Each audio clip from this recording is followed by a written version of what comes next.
नमस्कार, आप देख रहे हैं उत्तराखंड प्राइम और मैं हूं आपके साथ मोनिका गुप्ता। इस बुलेटिन में आपको दिखाएंगे उत्तराखंड की तमाम अहम और बड़ी खबरें।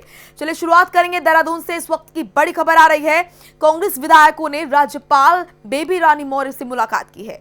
प्रीतम सिंह के नेतृत्व में राजभवन पहुंचे हैं कांग्रेस प्रतिनिधिमंडल के अंतर्गत तमाम कार्यकर्ता। ये बड़ी खबर आपको दे रहे हैं देहरादून से, जहां पर कांग्रेस विधायकों ने राज्यपाल बेबी रानी मौर्य से मुलाकात की। प्रीतम सिंह के नेतृत्व में राजभवन पहुंचा है कांग्रेस प्रतिनिधिमंडल। राज्यपाल के सामने कोरोना महामारी का मुद्दा उठाया गया है, साथ ही बेरोजगारी और किसानों की समस्याओं को लेकर भी ज्ञापन सौंपा गया है। कृषि बिल को लेकर कांग्रेस लगातार प्रदर्शन कर रही है, विरोध कर रही है और सरकार के खिलाफ लगातार ये आरोप लगा रही है कि प्रदेश सरकार यहां पर किसानों के हित में काम नहीं कर रही है और ये जो बिल है ये किसान विरोधी बिल है। बड़ी जानकारी आपको दे रहे हैं। पवन दीक्षित हमारे सहयोगी जुड़ चुके हैं। पवन, बेरोजगारी और किसानों की समस्याओं को लेकर ज्ञापन सौंपा गया है। कृषि बिल को लेकर भी कांग्रेस लगातार प्रदर्शन कर रही है। तो ऐसे में जब राज्यपाल से तमाम जो विधायक हैं वो मिले तो क्या कुछ आश्वासन यहाँ पर दिया गया राज्यपाल के द्वारा, क्या कुछ बातचीत हुई? बिल्कुल मोनिका, आपको बता दें कि लगातार कांग्रेस जो है विपक्ष सरकार के ऊपर हमलावर है। किसान बिल हो या फिर बढ़ती बेरोजगारी की समस्या हो या फिर महंगाई हो या फिर अन्य तमाम मुद्दे हो, इन तमाम मुद्दों को लेकर के कांग्रेस कल सदन के अंदर भी इन तमाम मुद्दों को लेकर के चर्चा करने की बात कही थी। 310 में पीठ से निवेदन किया गया था विपक्ष के विधायकों के द्वारा इन तमाम ज्वलंत मुद्दों को लेकर के यहाँ पर बहस होनी चाहिए, इस पर एक खुले माहौल में चर्चा होनी चाहिए। लेकिन वहां पर समय की कमी और कोविड-19 के प्रोटोकॉल के चलते ये संभव नहीं हो पाया। लेकिन इससे क्षुब्ध होकर के जो विपक्ष के विधायक हैं उन सभी ने कल ही ये तय कर लिया था, राज्यपाल से समय मांगा था मुलाकात के लिए। तो आज 11 बजे प्रदेश अध्यक्ष प्रीतम सिंह के नेतृत्व में तमाम कांग्रेस के विधायक आज बेबी रानी मौर्य से मुलाकात की है और उन्होंने अपना पक्ष रखा है और इन तमाम बिल और समस्याओं को लेकर के, सरकार की नाकामी को लेकर के एक ज्ञापन सौंपा है। पवन, क्या आपकी जो कांग्रेस के तमाम विधायक बेबी रानी मौर्य से मिले थे उनसे आपकी मुलाकात हुई? क्या उन्होंने बताया, क्या वो संतुष्ट है, उनकी जो बातचीत हुई है राज्यपाल से? बिल्कुल मोनिका, आपको बता दें क्योंकि जब कोई भी प्रतिनिधि किसी भी व्यक्ति को अपना ज्ञापन सौंपता है तो ज्ञापन लेने वाला जो अधिकारी होता है या फिर जो संवैधानिक पदों पर मौजूद है, चाहे वो बेबी रानी मौर्य राज्यपाल हो या फिर अन्य कोई अधिकारी हो, वो उसका ज्ञापन स्वीकार करते हैं और उसको उस समय उसको राहत देने की बात जरूर करते हैं। लेकिन अब देखना ये होगा कि ज्ञापन का असर कितना होता है, क्योंकि एक तरफ जो किसान बिल पास किया गया है केंद्र सरकार के द्वारा, उसको लेकर के सभी जो बीजेपी शासित प्रदेश है वहां पर सरकारें अपना पक्ष रख रही हैं, किसानों को मनाने में जुटी हुई हैं कि इस बिल के फायदे गिना रही हैं। तो वहीं विपक्ष लगातार जो पॉलिटिकल पार्टियां हैं, अन्य जो पोर्टल पार्टियां हैं, उनके संरक्षण में किसान लगातार आंदोलन करते हुए नजर आ रहे हैं पूरे देश भर में। तो वहीं कल परसों यहाँ के जो कृषि मंत्री हैं सुबोध उनियाल, उन्होंने इस बिल के फायदे गिनाए थे। तो आज मुख्यमंत्री त्रिवेंद्र सिंह रावत भी इस बिल के फायदे गिनाने के लिए आज प्रेस कॉन्फ्रेंस करने वाले हैं 3 बजे कि किसान बिल से कितना लाभ होगा। लेकिन वहीं प्रीतम सिंह या फिर विपक्ष की जो पार्टियां हैं वो सभी लोग इस बिल के खिलाफ हैं। किसानों के एक हकूक को मारने वाला ये बिल बता रहे हैं। किसानों की इससे आय दोगुनी की बजाय किसान इससे प्रताड़ित होगा, किसानों को इससे नुकसान होगा। इस बिल को पास कराने के लिए ये जो पास किया गया है बिल, इसके विरोध में अपना प्रदर्शन कर रहे हैं। बिल्कुल तो पवन, और देखा जाए हाँ, यहाँ पर दोनों ही तरफ से, चाहे वो विपक्ष हो या सत्ता पक्ष हो, दोनों ही बता रही हैं अपने आप को कि वो किसान कितनी बड़ी किसान हितैषी है। और यहाँ पर इस मुद्दे को पुरजोर तरीके से उठाया जा रहा है, चाहे वो सत्ता पक्ष हो या फिर विपक्ष हो। जहाँ पर किसान बिल के फायदे यहाँ सरकार गिना रही है, तो वहीं विपक्ष लगातार ये बता रहा है कि किस तरीके से जो ये बिल है ये किसान विरोधी है। तो ऐसे में किसान कहीं ना कहीं क्या दुविधा में पड़ता हुआ नजर आ रहा है या फिर किसान किस तरफ जाता हुआ नजर आ रहा है?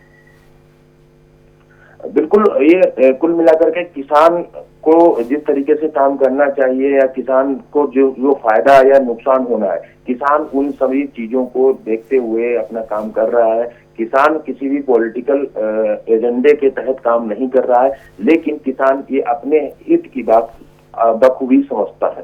लेकिन जो पॉलिटिकल पार्टियां हैं, चाहे वो सत्ता पक्ष हो या फिर विपक्ष हो, अपना अपना किसानों को खुश करने के लिए, अपना अपना पॉलिटिकल माइलेज लेने के लिए लेकिन यहाँ लगातार पर प्रयास कर रहे हैं। लेकिन किसानों की यहाँ पर शिकायत भी है कि यहाँ पर जब ये बिल तैयार किया जा रहा था तो किसी भी तरह से किसानों का कोई विचार विमर्श यहाँ पर लिया नहीं गया। और किसानों की बहुत बड़ी शिकायत ये है कि जब इस बिल को तैयार किया जा रहा था तो यहाँ पर किसानों की भी राय ली जानी चाहिए थी, और उनका ये भी कहना है कि समझाना चाहिए था कि इस बिल के अंतर्गत है क्या आखिर। तो ये एक बड़ा विरोध जो किसान कर रहे हैं वो ये भी इसलिए भी कर रहे हैं क्योंकि उन्हें इस बिल के बारे में ज्यादा जानकारी नहीं है, उनको समझाने वाला कोई नहीं है, और विपक्ष लगातार इसके जो नुकसान है वो गिना रहा है। बिल्कुल मुंजा, क्योंकि जब कोई बजट पास किया जाता है तो उसमें भी जनता की राय ली जाती है, आम जनता की राय ली जाती है, हर वर्ग के लोगों की राय ली जाती है, चाहे वो मीडियम क्लास फैमिली हो, चाहे अपर क्लास फैमिली हो, चाहे वो लोअर क्लास फैमिली हो, चाहे वो गृहिणी हो, चाहे वो स्टूडेंट हो, चाहे वो ब्यूटी पार्लर हो, चाहे वो कोई भी हो। तो ऐसे ही किसानों की समस्या भी हर देश में अलग अलग क्षेत्रों में अलग अलग प्रकार की समस्याएं हैं। कहीं पे गन्ना के किसान ज्यादा है, तो कहीं पे गेहूं के किसान ज्यादा है, कहीं पे दलहन के किसान ज्यादा है। तो हर क्षेत्र की समस्या को एक सामूहिक रूप से एक जगह से एक जैसा निर्णय हर किसी के लिए फायदेमंद नहीं हो सकता है। कुल मिलाकर के किसानों का ये जो रोष है वो जायज रोष है, क्योंकि किसानों का ये मानना है कि हर जगह की समस्याएं अलग अलग है। किसानों के साथ संवाद किया जाना चाहिए था, प्रधानमंत्री के द्वारा, मुख्यमंत्रियों के द्वारा, बिल्कुल पवन, तो यहाँ पर उसके बाद में ही कोई निर्णय लिया जाना चाहिए था। बिल्कुल, और दोनों ही तरफ से यहाँ पर, चाहे वो सत्ता पक्ष हो या फिर विपक्ष हो, दोनों ही यहाँ पर अपने आप को बहुत बड़ा किसान हितैषी बताते हुए नजर आ रहे हैं। बहुत बहुत शुक्रिया आपका पवन, तमाम जानकारी देने के लिए।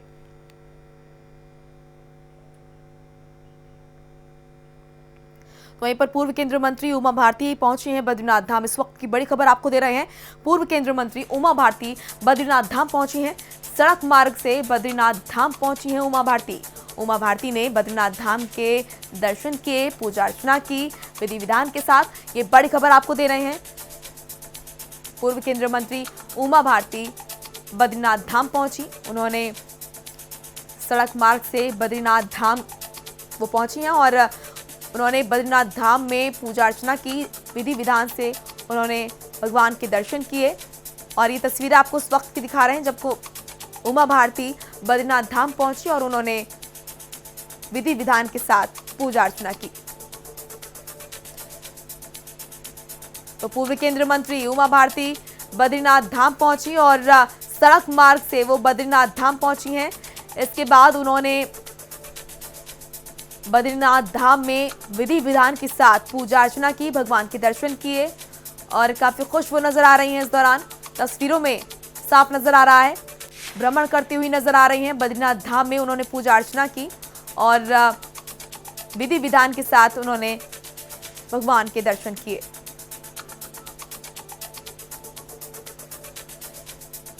पूर्व केंद्रीय मंत्री उमा भारती बद्रीनाथ धाम पहुंची और उन्होंने विधि विधान के साथ पूजा अर्चना की और भगवान के दर्शन किए। सड़क मार्ग से वो बद्रीनाथ धाम पहुंची। सरकार से गन्ने का भुगतान हो जाने के बावजूद गन्ना समिति डोईवाला ने अभी तक किसानों के गन्ने का भुगतान नहीं किया है, जिससे नाराज होकर गन्ना किसानों ने गन्ना सहकारी समिति परिसर में धरना देकर प्रदर्शन किया। गन्ना किसानों ने समिति के अधिकारियों पर किसानों की अनदेखी का आरोप लगाते हुए कहा कि समिति के जरिए गन्ना किसानों को बेवजह परेशान किया जा रहा है। किसान नेता सुबोध जायसवाल ने कहा कि सरकार ने किसानों का बकाया भुगतान गन्ना समिति को कर दिया, लेकिन अधिकारी बेलगाम हैं जो किसानों का भुगतान समय से नहीं करते हैं और किसानों को परेशान करते हैं। वहीं डोईवाला के गन्ना सचिव गजेंद्र ने बताया कि शासन से किसानों के गन्ने भुगतान हो चुका है, लेकिन कोरोना के चलते स्टाफ नहीं होने से दिक्कतें हो रही हैं और धीरे धीरे सभी किसानों के गन्ने का भुगतान किया जा रहा है।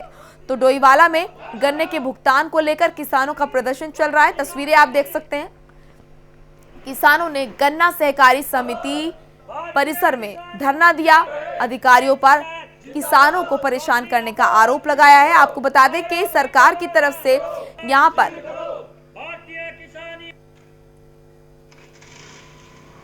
तो ये प्रदर्शन आप देख रहे हैं, गन्ना किसानों का प्रदर्शन, गन्ना किसानों का कहना है कि गन्ने के भुगतान को लेकर किसानों को परेशान किया जा रहा है। सरकार द्वारा गन्ने का भुगतान किया जा चुका है, लेकिन यहाँ पर जिस तरीके से जो अधिकारी हैं वो परेशान कर रहे हैं, किसानों तक मदद नहीं पहुंचा रहे हैं और इसी को लेकर अधिकारियों पर किसानों को परेशान करने का यहाँ पर ये आरोप लगा रहे हैं। किसानों ने गन्ना सहकारी समिति परिसर में धरना दिया और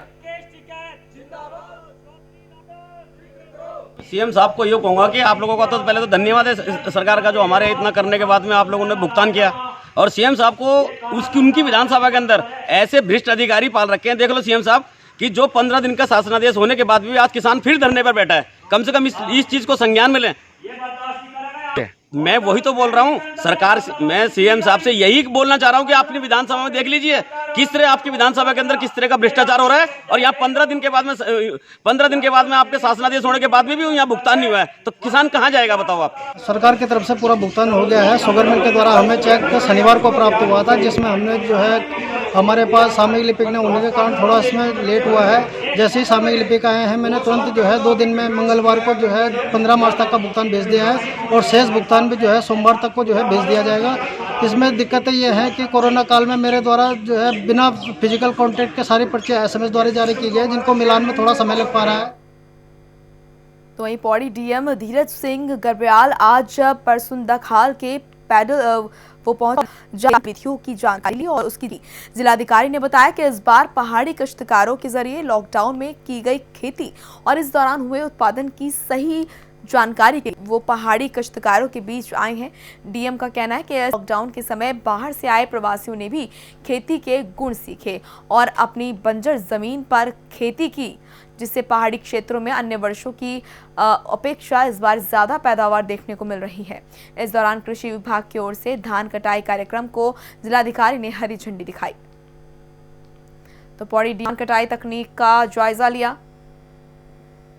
तो धान की अब कटाई शुरू हो गई है, तो हमारे जनपद में 85 ऐसे रेवन्यू विलेजेस होंगे जहाँ पे क्रॉप कटिंग होगी धान की, और 80 विलेजेस ऐसे होंगे जहाँ पे मडवे की क्रॉप कटिंग होगी। तो उसका एक सेट फार्मूला है कि 6x30 के घेरे में 30 स्क्वायर मीटर के अंदर जितनी भी फसल आती है उसी से यील्ड का पता चलता है। तो ये भी क्योंकि असिंचित क्षेत्र है, तो इसमें लगभग 30 स्क्वायर मीटर में लगभग 4 किलो के करीब धान अभी वो आई है। तो कुल मिला के लगभग 13 क्विंटल के करीब 1 हेक्टेयर में इसकी पैदावार हम मानेंगे। और इसके अलावा जब पूरे जनपद में हम लोग हर जगह पर करेंगे, उसके बाद उसका एवरेज हम लोग निकालेंगे कि हमारे जनपद में जो पैदावार है वो कितने क्विंटल पड़ेगी। भगवान सिंह हमारे सहयोगी जुड़ चुके हैं इस खबर पर। भगवान सिंह, पौड़ी के डीएम ने धान कटाई जो तकनीक है उसका जायजा लिया। इस दौरान क्या कुछ उन्होंने देखा और किस तरीके से लोगों को सुझाव दिए, लोगों से सुझाव लिए, क्या कुछ देखने को मिला? मोनिका, मैं आपको बता दूं, जनपद पौड़ी गढ़वाल के जिलाधिकारी गंगा ने निरीक्षण किया है धान खेती, क्योंकि अब तक अभी हाल ही में जो तो आया है तो बजट जो 70 आया था कि उसमें कहा था कि धान कितना आया था। कहीं ना कहीं थोड़ा प्रशासन को भी इसको देखा गया है कि जिस क्षेत्र में अगर धान की बात कर रही जा रही है तो क्या धान किस तरह से हो रहा है। लेकिन कहीं ना कहीं थोड़ा सा आपको बता दूं तो हिमायत जरूर चाहिए किसानों में, क्योंकि लॉकडाउन के कारण से काफी लोग जो फसलें है तो सही ढंग से न कर पाए और सही से काफी नुकसान हुआ है लोगों को। जैसे कि बारिश बेमौसम धूप आई तो कहीं ना कहीं थोड़ा सा फसल को नुकसान हुआ, लेकिन उन्होंने कहीं ना कहीं एक नई पहल दे दी है। ये पहले जिलाधिकारी होते हैं जिन्होंने खेत के अंदर घुसे हैं और जनता के हित के लिए जानकारी से मांगी किस तरह से आप यहाँ में कृषि विभाग से क्या उम्मीद है आपको है नहीं मिल पा रहा है। भगवान सिंह, ये धान कटाई का जो कार्यक्रम है इसके तहत क्या कुछ देखने को मिलेगा, क्योंकि इसको हरी झंडी डीएम ने दिखाई है, तो ऐसे में क्या कुछ इस बीच इस कार्यक्रम में देखने को मिलेगा? जी बिल्कुल, मैं आपको बता दूं धान की कटाई का जो कारण ये है कि जिलाधिकारी महोदय ने सख्त निर्देश दिया है किसानों के हित के लिए जो भी चीजें होती है उनको सही ढंग से काम करें। और आला अधिकारियों को सभी कहे कि किसानों की जो भी फसल जो भी नुकसान होता है उसका मुआवजा दिया जाएगा। और बता दें कि धान की जो भी फसल बोई जाएगी उसका बीज जो कृषि विभाग को कहा दिया गया है कि आप इनको जो भी जांच होगी, जो भी बीज वगैरह, जो भी खाद्य सामान का बीज वगैरह है, तुरंत काश्तकारों को, किसानों को दिया जाए और इसका जहाँ पे नुकसान होता है उसकी जानकारी पूरे जिलाधिकारी ने कहा है कि स्वयं मैं इसको निगरानी पर रखूंगा कि कौन अधिकारी कोई लापरवाही तो नहीं कर रहा है या किसानों के इसके सही बात जनता के सामने हमारे स्वयं साफ कर रहे हैं। भगवान सिंह डीएम वहां पर पहुंचे और उन्होंने लोगों से बातचीत की, उनकी समस्याएं जानी और जो धान कटाई की तकनीक है उसका भी जायजा लिया। लोगों में से किस तरह की प्रतिक्रिया सामने आ रही है, लोगों का क्या कुछ कहना है इस कार्यक्रम से और इस तरह के जो जायजा लिया जाता है डीएम की तरफ से, किस तरीके से लोगों के बीच से प्रतिक्रिया आ रही है? बिल्कुल, मैं आपको मोनिका बताऊं, जिस तरह से जिलाधिकारी महोदय ने अगर ये चीज पहल की है तो इसको भी प्राइमरी और बिल्कुल इसकी सराहनीय करता है। शायद ही जनपद कोड़ी गढ़वाल के पहले जिलाधिकारी है जो कभी के अंदर घुसे ही नहीं। आज तक कोई भी जिलाधिकारी आता था तो कोई इस तरह से संकट नहीं है। तो नई पहल इनका जो जिलाधिकारी उन्होंने साफ कहना है, किसानों को कोई भी चीज जो होती है, चाहे सरसों की बात करें, चाहे गेहूँ की बात करें, कोई से भी चाहे आलू वगैरह, उन्होंने कहा कि पूरी जनपद में साइड में पूरा लोगों के बीच से भी यहाँ पर अच्छी प्रतिक्रिया सामने आ रही है। चलिए, बहुत बहुत शुक्रिया आपका भगवान सिंह तमाम महत्वपूर्ण जानकारी देने के लिए। तो वहीं मसूरी में कोरोना काल को लेकर हर बुधवार को साप्ताहिक बंद का ऐलान किया गया था, जिसका स्थानीय लोगों ने विरोध करना शुरू कर दिया है। उन्होंने कहा कि जब उत्तराखंड सरकार ने पर्यटकों की आवाजाही पूर्ण रूप से खोल दी है तो ऐसे में साप्ताहिक बंद का सवाल ही नहीं पैदा होता। उन्होंने कहा कि सरकार जल्द साप्ताहिक बंद को हटाने का कार्य करे। स्थानीय व्यापारियों ने मसूरी व्यापार मंडल से भी आग्रह किया है कि साप्ताहिक बंदी को अब हटा देना चाहिए। तो मसूरी में साप्ताहिक बंदी का विरोध किया जा रहा है। स्थानीय लोगों ने बंदी हटाने की मांग की है। व्यापार मंडल बंदी हटाने को लेकर डीएम से मुलाकात भी करेगा। यहाँ पर लोगों का कहना है कि जब यहाँ पर जो बाहर से पर्यटक आते हैं उनकी आवाजाही पर किसी प्रकार की कोई रोक नहीं है, तो ऐसे में साप्ताहिक बंदी का कोई औचित्य ही नहीं रह जाता। स्थानीय लोगों ने साप्ताहिक बंदी का विरोध किया है और व्यापार मंडल बंदी हटाने को लेकर डीएम से अब मुलाकात भी करेगा। ये सिर्फ जिला देहरादून में ज़्यादा लागू है। हरिद्वार, मसूरी, ऋषिकेश और नैनीताल जैसी जगहें मेला क्षेत्र में घोषित हैं यूपी, उत्तर प्रदेश के समय से, और हमें साप्ताहिक बंदी से हमेशा छूट में रखा गया है। लेकिन कोरोना के चलते साप्ताहिक बंदी इसलिए करी गई थी कि बाजार सैनिटाइज होंगे, लेकिन सैनिटाइजेशन अब नहीं होता है, तो साप्ताहिक बंदी का वास्तविक रूप में कोई अस्तित्व नहीं रह गया है। हम जल्दी जिला स्तर पे, प्रशासन स्तर पे निवेदन करेंगे साप्ताहिक बंदी मसूरी जैसे पर्यटक स्थलों से खत्म कर दी जाए। तो वहीं मसूरी में मार्च से बंद पड़े राशन कार्ड सॉफ्टवेयर को खोलने की मांग उठने लगी है। मसूरी महिला कांग्रेस अध्यक्ष जसबीर कौर ने कहा कि उत्तराखंड सरकार के जरिए मार्च से ही राशन कार्ड बनाने वाला सॉफ्टवेयर को बंद कर दिया गया है, जिससे एपीएल और बीपीएल राशन कार्ड धारकों को भारी परेशानियों का सामना करना पड़ रहा है। गांव में निवास करने वाले कई लोगों के नाम राशन कार्ड में दर्ज नहीं हो पाए हैं। इस वजह से लॉकडाउन के लागू होने के बाद केंद्र और राज्य सरकार के जरिए लोगों को सस्ता और मुफ्त राशन उपलब्ध कराने की बात मात्र घोषणाओं तक सीमित रह गई है। लोगों को पिछले 6 महीने से कोई लाभ नहीं मिल रहा है। तो मसूरी में राशन कार्ड सॉफ्टवेयर शुरू करने की मांग जो है वो उठने लगी है। जसबीर कौर ने प्रशासन से राशन कार्ड बनवाने की मांग की है। कार्ड न होने से लोगों को काफ़ी दिक्कतों का सामना करना पड़ रहा है। मुफ्त राशन का लाभ लोग नहीं उठा पा रहे हैं।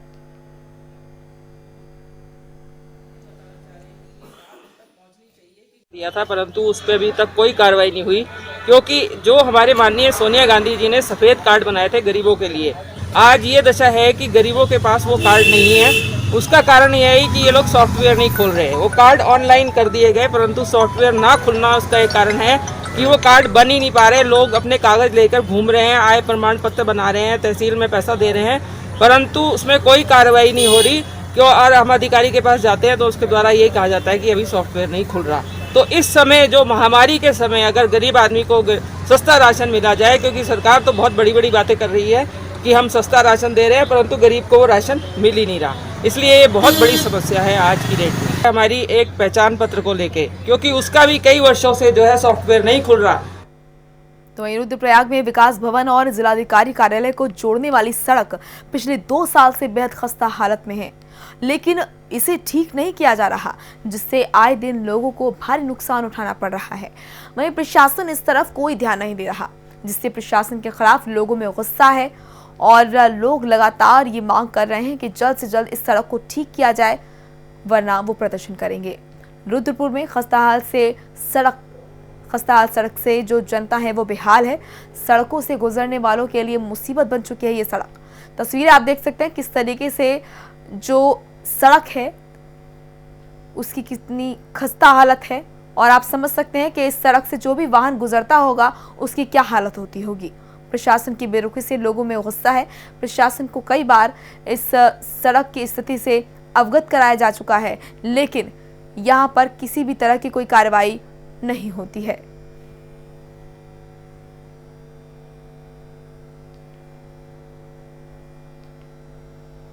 देखिए, विकास भवन को जोड़ने वाला जो मुख्य मार्ग है उसकी हालत बहुत ही बदहाल बनी हुई है। कभी भी इस मार्ग पर कोई बड़ा हादसा हो सकता है। इसको लेकर कई बार संबंधित विभागीय अधिकारियों से भी बातचीत हुई, लेकिन इस रोड की अभी तक कहीं भी मरम्मत नहीं हो पाई है। जबकि यह रोड विकास भवन को जोड़ती है, जहां पर विभागीय अधिकारियों की लगातार मीटिंगें होती हैं, जिले के तमाम अधिकारी यहां पर बैठते हैं। उसके बावजूद इस रोड की स्थिति चिंताजनक होना कहीं ना कहीं सवाल खड़े करता है कि जो मानक होते हैं निर्माण कार्य के, उसकी अनदेखी की जा रही है। अब आप समझ सकते हैं कि जब विकास भवन को जोड़ने के वाले मार्ग की स्थिति ऐसी बनी हुई है, तो जो गाँव में तमाम लिंक मोटर मार्ग बने हुए हैं उनकी हालत क्या होगी। हम अक्सर गाँव में जाते हैं, सड़कों पर देखते हैं, तो कोई भी हमें ऐसी सड़क नहीं मिलती जिस पे डामर सही तरह से बिछाया गया हो। कुछ समय बाद डामर उखड़ जाता है, सड़क की हालत और भी ख़राब हो जाती है। तो हम ये चाह रहे हैं कि इस पर जांच हो, सड़कों की जांच की जाए, ताकि जो ठेकेदार है उस पर कार्रवाई हो सके, ताकि भविष्य में ऐसी सड़कों का निर्माण ना हो जिस पे जान जोखिम में भी रहे और जनता को भी इसका लाभ न मिल सके। तो जिलाधिकारी चमोली स्वाति एस भदौरिया आज थराली पहुंची, जहां उन्होंने एकीकृत आजीविका सहयोग परियोजना के तहत नंदा देवी और गौरा देवी आजीविका संघ के अंतर्गत संचालित मंडुआ बिस्किट यूनिट और चप्पल यूनिट का निरीक्षण किया। आजीविका समर्थन के लिए संघ के माध्यम से संचालित कार्यों की सराहना करते हुए जिलाधिकारी ने आजीविका संघ को बेकरी प्रोडक्ट भी तैयार कर प्रोजेक्ट को और बढ़ाने पर जोर दिया, ताकि संघ से जुड़ी महिलाएं समूहों को और अच्छा लाभ मिल सके। जिलाधिकारी ने कहा कि आजीविका यूनिटों के बड़े स्तर को लेकर और उसके स्तर जो है लगातार बढ़ रहा है, उस पर संचालन के लिए हर संभव मदद लगातार की जाएगी। तो गोपेश्वर में डीएम ने मंडुआ बिस्किट और चप्पल यूनिट का निरीक्षण किया और आजीविका संघ को प्रोजेक्ट बढ़ाने के लिए प्रोत्साहित भी किया। डीएम ने आजीविका संघ को हर संभव मदद देने का आश्वासन भी दिया।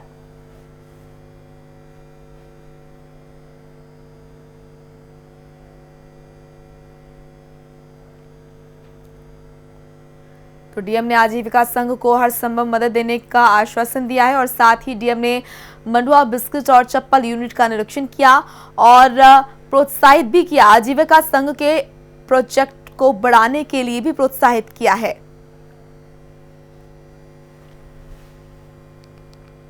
तो वहीं जोशीमठ में इन दिनों भालू का आतंक लगातार जारी है, जिसके डर से जहां लोगों ने खेतों में भी जाने के लिए भी सोचना अब लोगों को पड़ रहा है, वहीं कलगोट में भालू ने महिला पर हमला कर दिया, जिससे महिला गंभीर रूप से घायल हो गई। आपको बता दें कि सड़क की सुविधा न होने से ग्रामीणों ने कई किलोमीटर पैदल चलकर घायल महिला को अस्पताल पहुंचाया, जहां उसका इलाज जारी है। वहीं वन विभाग के ढुलमुल रवैये से ग्रामीणों में जंगली जानवरों का खौफ लगातार बढ़ रहा है और जोशीमठ की तस्वीरें आप देख रहे हैं। जोशीमठ में जंगली जानवरों का आतंक किस तरीके से जारी है, इसकी एक बार फिर बानगी देखने को मिली, जहां पर चारा लेने गई महिला पर भालू ने हमला किया। और आपको बता दें कि कई बार जो ग्रामीण है उन्होंने वन विभाग के अधिकारियों से इसकी शिकायत भी की, लेकिन वन विभाग के ढुलमुल रवैये से जो ग्रामीण है वो काफ़ी परेशान हैं और ऐसे में उनके अंदर लगातार जंगली जानवरों का खौफ बढ़ता जा रहा है।